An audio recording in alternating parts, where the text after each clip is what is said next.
नमस्कार, आप देख रहे हैं अपना प्रदेश उत्तर प्रदेश और मैं हूं आपके साथ अजीत। बड़ी खबर से करेंगे शुरुआत। बॉम्बे हाई कोर्ट से जमानत मिलने के बाद कुछ देर पहले सलमान खान अपने घर पहुंचे और सलमान खान घर पहुंचने के बाद पूरे परिवार के साथ बालकनी पर आए और अपने फैंस का शुक्रिया अदा किया। आप देख रहे हैं ये तस्वीरें। सलमान काफी देर तक बालकनी पर रहे और इस दौरान सलमान अपने प्रशंसकों को समझाते हुए भी नजर आए। सलमान ने प्रशंसकों का अभिवादन स्वीकार किया। सलमान के साथ उनके पिता सलीम खान, मां सलमा खान, भाई अरबाज खान और बहन अर्पिता खान भी यहां मौजूद थीं। तो पूरा परिवार संकट महसूस कर रहा था जिस तरीके से हिट एंड रन केस में सलमान को सजा हुई थी। लेकिन अब बॉम्बे हाई कोर्ट से जमानत मिलने के बाद कुछ ही देर पहले सलमान खान अपने घर पहुंचे और प्रशंसकों का अभिवादन स्वीकार किया और हाथ हिलाकर प्रशंसकों का भी अभिवादन किया। और बड़ी खबर गाजियाबाद से। यहां के लोनी इलाके में बीजेपी नेता हिमांशु शर्मा पर दोस्तों के साथ मिलकर युवती से गैंगरेप का आरोप लगाया है। पीड़ित ने पुलिस को इसकी शिकायत की है। हिमांशु शर्मा बीजेपी युवा मोर्चा के जिला उपाध्यक्ष हैं। तो ये बड़ी खबर गाजियाबाद से, जहां लोनी इलाके में बीजेपी नेता हिमांशु शर्मा पर दोस्तों के साथ मिलकर युवती से गैंगरेप का आरोप लगाया है। पीड़ित युवती ने पुलिस को इसकी शिकायत की है। हिमांशु शर्मा के बारे में आपको बताएं, बीजेपी युवा मोर्चा के जिला उपाध्यक्ष हैं हिमांशु शर्मा और उन पर आरोप है कि इन्होंने अपने दोस्तों के साथ मिलकर युवती से गैंगरेप किया है। गाजियाबाद से ये बड़ी खबर। यहां के लोनी इलाके में बीजेपी नेता हिमांशु शर्मा पर गैंगरेप का आरोप लगाया है। अपने दोस्तों के साथ गैंगरेप करने का आरोप लगाया है युवती ने हिमांशु शर्मा पर।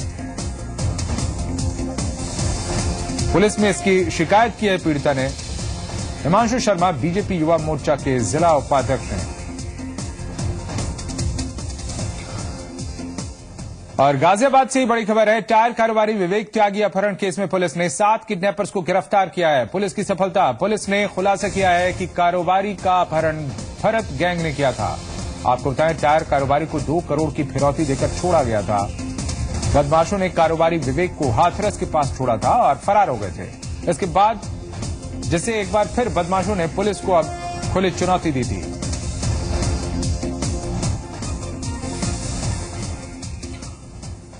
और बैंकॉक का बदलापुर। जी हां, बैंकॉक में हुआ पैसों का लेन देन का विवाद और 10 दिन के भीतर गोरखपुर में 4 लोगों की कर दी गई हत्या। प्रेम और विवेकानंद ने बैंकॉक में सूद का कारोबार शुरू किया था, पर विवाद के बाद प्रेम वापस भारत लौट आया। विवेकानंद ने पैसे की वसूली का जिम्मा अपने हिस्ट्री शीटर भाई रिंकू को सौंपा था। पिछले 27 अप्रैल को रिंकू ने प्रेम की गोली मारकर हत्या कर दी। इन्हीं रुपयों की वसूली इसके पीछे वजह मानी जा रही है। इसके बाद विशाल, जो मारे गए प्रेम का चचेरा भाई बताया जा रहा है, उसने बैंकॉक में बैठे विवेकानंद के भारत में रहने वाले एक भाई और मां की गोली मारकर हत्या कर दी। विशाल इसके बाद लापता था, पर बाद में गोला थाना क्षेत्र में उसका भी शव मिला। खजनी थाना क्षेत्र में प्रेम के गांव और बेलीपारा थाना क्षेत्र में विवेकानंद के गांव में इसके बाद से पीएसी और पुलिस बल को तैनात किया गया है। पुलिस अब विशाल की हत्या के पीछे उसके ही साथियों का हाथ मान रही है, लेकिन दूसरे पहलुओं से भी पुलिस इनकार नहीं कर रही है। काम है कि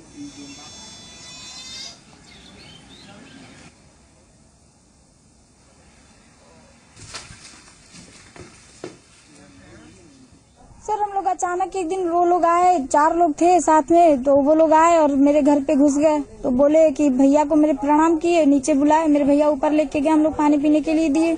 वो लोग अचानक, हम लोग वहीं पे खड़े थे बाहर, मतलब रूम के बाहर थे, तो हम लोग जैसे ही मतलब हम लोग पानी पीने के लिए दे के आए, वो लोग तुरंत मेरे भैया को चारों लोग थे इकट्ठे मारे। हम लोग एक बार भी गोली की आवाज नहीं आई हम लोगों को। जैसे हम लोग भाग के गए अपने भैया के पास, देखे मेरे भैया वहाँ पे खून से लथपथ पड़े हुए थे। ऐसा प्रतीत होता है कि विशाल धर दुबे का नाम आने के बाद अन्य उसके साथी जो नहीं चाहते थे कि उनका नाम पुलिस को के पास जाए, उन लोगों ने विशाल धर दुबे को की हत्या कर दी। ये घटना निश्चित रूप से सनसनीखेज है और पुलिस के इकबाल को चैलेंज करती है और इसका पूर्ण अनावरण होना और सभी अपराधियों का पकड़ा जाना, गिरफ्तार होना अत्यंत आवश्यक है। और उन लोगों से मेरी में हम लोगों की कोई रिश्ता नहीं था, लेकिन मेरे भाई को सब लोग फंसा दिए हैं। मेरा भाई घर ही पे था, रात को सुबह पेपर पढ़ा है, उसके बाद गया है मेरा भाई। उसके बाद हम लोग भगा दिए हैं उसको ये कह के कि तुम फंस जाओगे। अगर आपके पास डीजल गाड़ी है तो ये खबर आपके लिए बेहद खास है। हापुड़ के पिलखुआ में पुलिस ने नकली डीजल की फैक्ट्री पर छापा मारा है। यहां के मसूता गांव के जंगलों में पिछले कई सालों से ये फैक्ट्री चल रही थी। मिट्टी का तेल मिलाकर धड़ल्ले से नकली डीजल तैयार किया जा रहा था। गांव वालों का आरोप है कि पुलिस ने 2 दिन पहले छापा मारकर तेल के भरे टैंकर को जब्त किया था। पुलिस ने कई लोगों को हिरासत में लिया था, लेकिन मामले के मीडिया में आने के बाद पुलिस ने तेल के टैंकर को खाली कर दिया। मसूता गांव के लोगों के मुताबिक नकली डीजल ये फैक्ट्री किसी पेट्रोल पंप मालिक की है और सालों से बेरोक-टोक यहां चल रही थी। गांव वालों का यह भी कहना है कि 1 महीने पहले भी इस फैक्ट्री पर छापेमारी हुई थी और उस वक्त नकली तेल के टैंकरों को गांव में छुपा दिया गया था। फिलहाल पुलिस ने फैक्ट्री पर ताला लगा दिया है, लेकिन पूरे मामले में पुलिस की भूमिका भी सवालों के घेरे में है। लेकिन खाली था टैंकर पर बताया जा रहा है कि 20,000 लीटर जो है तेल था, जिसकी कीमत 12 लाख रुपए बताई जा रही है। ठीक है, नहीं, लोग तो कोई पकड़े नहीं गए, वहाँ सिर्फ गेटमैन थे और कोई आदमी मौजूद था ही नहीं वहाँ पे। तो सर एक चीज सबसे बड़ा एक सवाल है, तो बदबू से आती शायद हो सकेगा भाई, बदबू आ रही इसी वजह से ले आए होंगे। उसमें वो था डीजल। अच्छा, हाँ, और पीछे जी में 4 साल पहले भी छापा पड़ा। उसमें क्या हुआ था? उसमें लाके सुशील प्रधान के घेर में ट्रक खड़े करे गए 4 तो मतलब छुपाया जाता है। हाँ, छुपाया जाता। गांव के कुछ आदमी ऐसे हैं जो ये काम करते हैं, जो इसकी फेवर में मिल गए और इस चीज को छुपकाया जावे, तो उनको तो सब कुछ नुकसान है, किसी एक को तो बारे में कोई जानकारी। और हमारे साथ हमारे संवाददाता जुड़ गए हैं हापुड़ से, मोहम्मद ताहिर। पुलिस पर जो सवाल उठ रहे हैं कि यहां भरे हुए टैंकर जब्त किया था पुलिस ने, लेकिन इसके बाद खाली टैंकर यहां पर दिखा दिए गए और इसमें जो तेल थे उसको बेच दिया गया। क्या कहना है पुलिस का इस बारे में?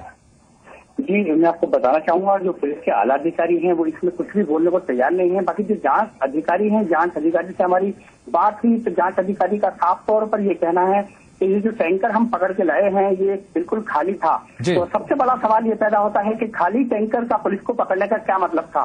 उसके अलावा ग्रामीणों का सीधा सीधा आरोप था कि ये टैंकर जो उन्होंने छापेमारी की थी, पुलिस ने भरा हुआ टैंकर था और उसको पकड़ा गया था, और कहीं ना कहीं मीडिया और अधिकारियों का जो है जो प्रेशर पुलिस पे पड़ा, तो जो है पुलिस ने इस टैंकर को खाली कर दिया और जो इसका बताया जा रहा है कि माल जो है वो बेच दिया गया। जी, शुक्रिया आपका जानकारी देने के लिए।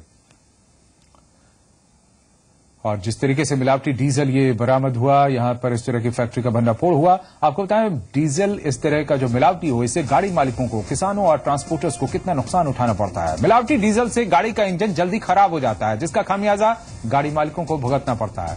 मिलावटी डीजल से गाड़ी ज्यादा प्रदूषण करती है, जो पर्यावरण के लिए खतरनाक है। मिलावटी डीजल से ट्रैक्टर और पंप सेट जल्द खराब हो जाते हैं। मिलावटी डीजल के प्रयोग से इंजन से काला धुआं निकलने लगता है, ईंधन की खपत ज्यादा होती है और रिंग, पिस्टन आदि जल्दी खराब हो जाते हैं।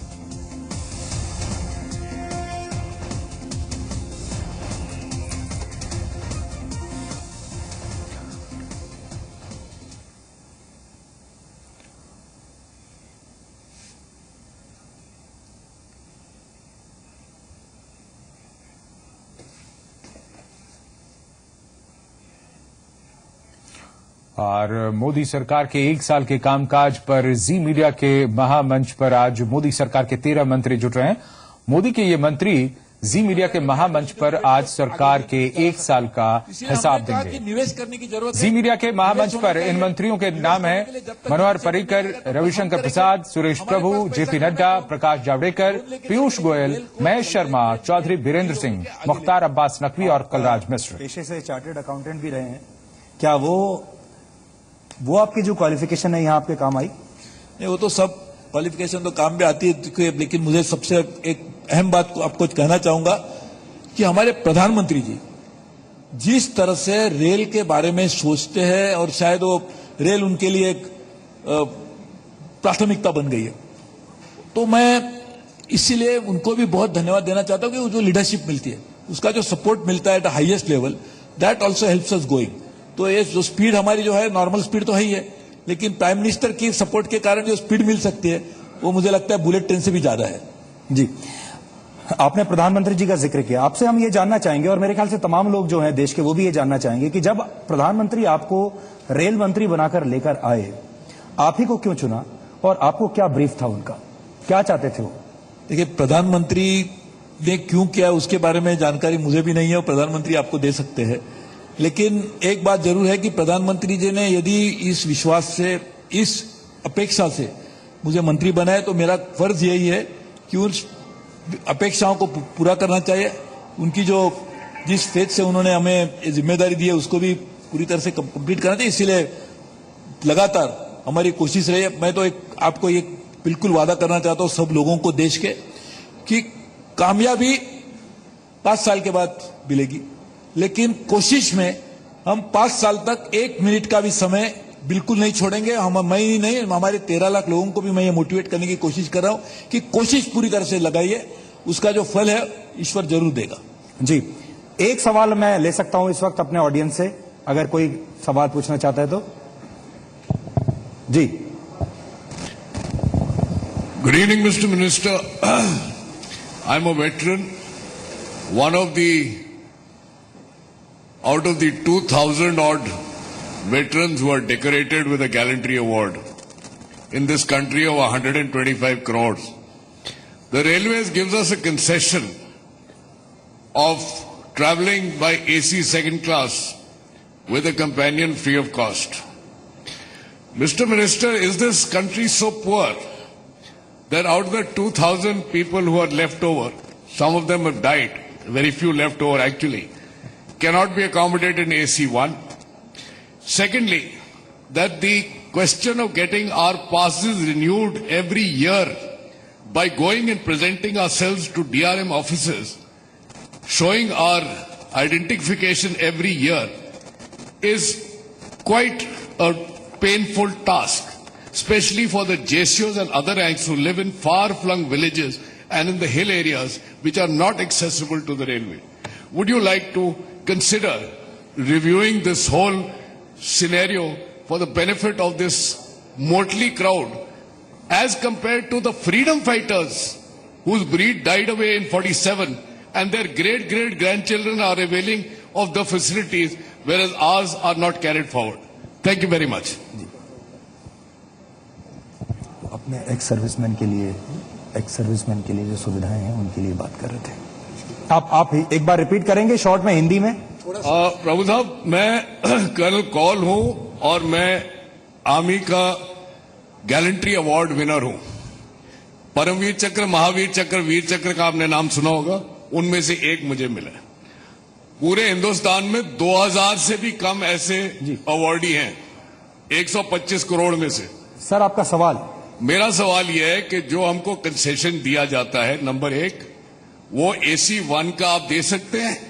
नंबर 2, ये जो पास हमको देते हैं उसको हर साल रिन्यू कराने के बजाय कोई 5 साल का या 10 साल का कोई अरेंजमेंट करें, खास तौर से जो हमारे JCOs और अदर रैंक हैं जो गांव में और पहाड़ों में रहते हैं। जी, उनको जो रिजर्वेशन, उनको जो आप देते हैं, जी, इनके लिए जो इनके लिए रिजर्व है। देखिए, ये मैं मानता हूं कि इसके लिए भी हमारे ट्रैफिक डिपार्टमेंट की तरफ से किया जा रहा है। मैं बिल्कुल आपका सवाल समझ नहीं पाया, सुन नहीं पाया, सॉरी, लेकिन मैं आपको कहना चाहता हूं कि ये बुकिंग, रिजर्वेशन, ये अपने इसकी जो पूरी व्यवस्था है उसके लिए भी हमने अभी पूरी तरह से रिवैम्पिंग कर रहे हैं, इंक्लूडिंग IRCTC का जो पूरा पोर्टल है उसको भी हम पूरी तरह से देख रहे हैं। और ये रिजर्वेशन के लिए मुझे अनफॉर्चुनेटली मेरे भाई भी और मैं भी उसको सवाल को ठीक तरह से सुन नहीं पाए, इसके लिए मैं आपसे माफी चाहता हूं। आपसे जरूर बाद में कहिए, हम आपको जरूर बताएंगे। जी, बहुत बहुत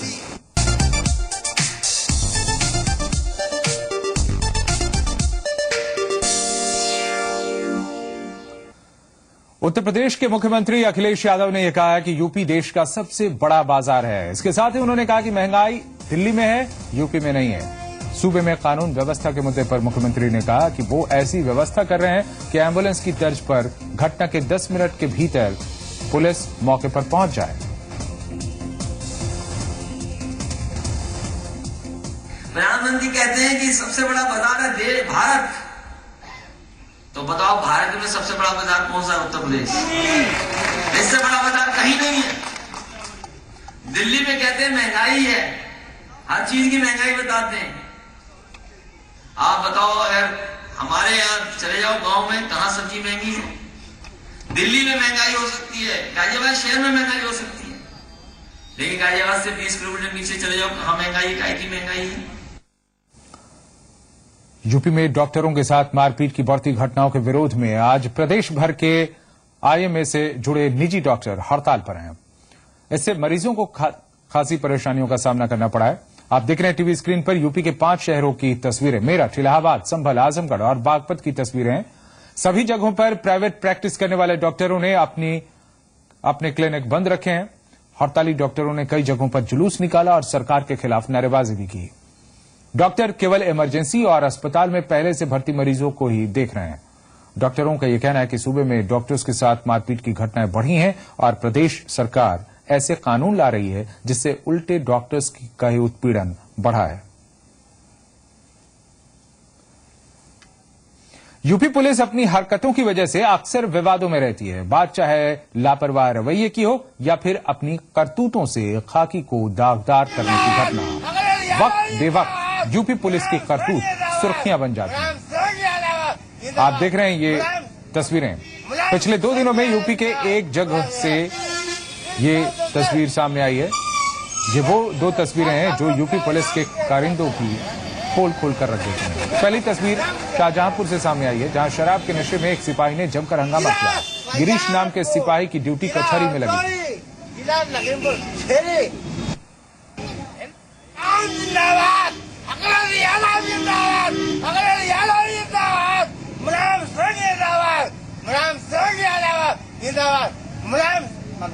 मुलायम सिंह यादव जिंदाबाद। 100 रुपया इनाम दिया जाता है, इनाम दिया जाता है। जिला शाहजहांपुर, जिला हरदोई, जिला लखीमपुर ये